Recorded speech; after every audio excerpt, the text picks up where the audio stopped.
Good afternoon. This is Tyler Cagwin from Common Fund Mortgage. It's just about 3:50 on Monday, March 10th. I was reading an article this morning, which is on my screen right now, from the Wall Street Journal regarding new home building shifting to more apartment construction versus single-family home construction.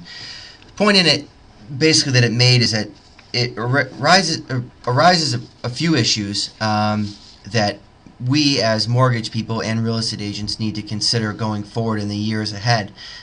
They said in the article, currently rental construction is at its highest it's been in 4 decades, saying one of the causes is tighter lending standards, which I don't completely agree with, as I think although it has tightened up a little bit and taken some of the self-employed borrowers out of the market, the lending is not in a bad place right now as far as who we can get approved and what type of mortgages we're able to do.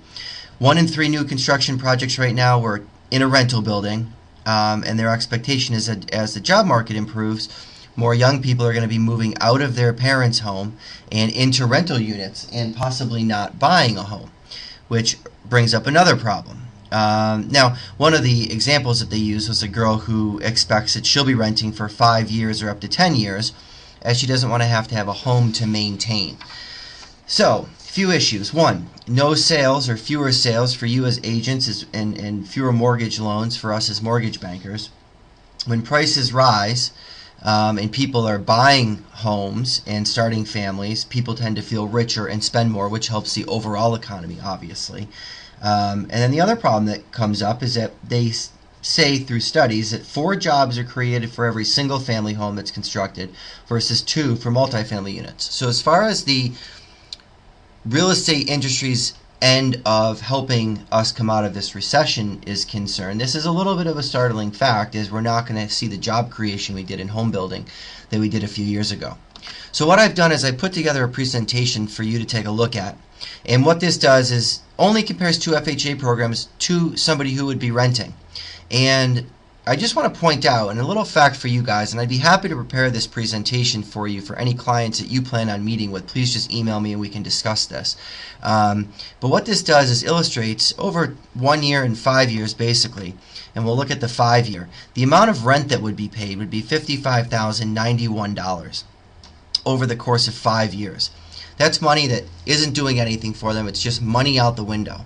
Versus if they were going to go with a mortgage, yes, they would pay a little bit more for their total payment, but after you take out their tax benefits each year, which they're not getting with the rental unit, their net cost is a lot less than it would be if they were just renting. So it's important for us as real estate professionals to point out not only the face value as far as purchase price and down payment, but to dig a little deeper and illustrate for people the tax benefits on their interest deductions and their real estate property tax deductions, which most people don't think about. You couple that with the principal that they're paying and the equity that hopefully they're building at, let's just say in the greater Syracuse area, we're building at 2% a year. They're going to gain more by owning a property, even if they do have to occasionally put on a new roof, or if they need to put in a new water heater, things that hopefully would be taken care of when they buy the house.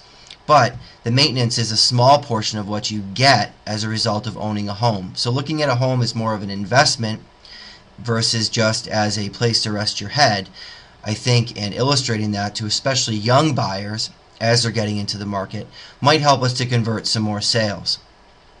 I just want to point some of this stuff out to you. Take a look at it, and I'd be happy to do up one of these presentations for you. If you just want to have it in your back pocket, it's something you can show on your iPhone or your iPad through the app that's provided along with this service. And just a good tool to have when you're meeting with people, just to illustrate the costs that people don't think about.